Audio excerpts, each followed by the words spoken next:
बाबा बुले शाह फरमाते हैं कि तुसी हज भी कीती जांदे हो, तुसी हज भी कीती जांदे हो,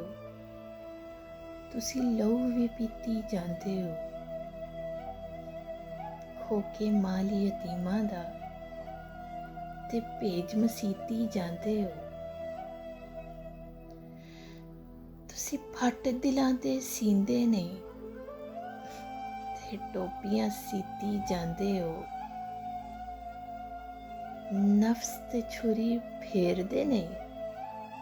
ते दुंबे कीती जांदे हो, फर्ज भुलाई बैठे हो, नफलां नीती जांदे हो। ओ दसो ते सही बुले शाह नूं तुसी की कुछ कीती जांदे हो।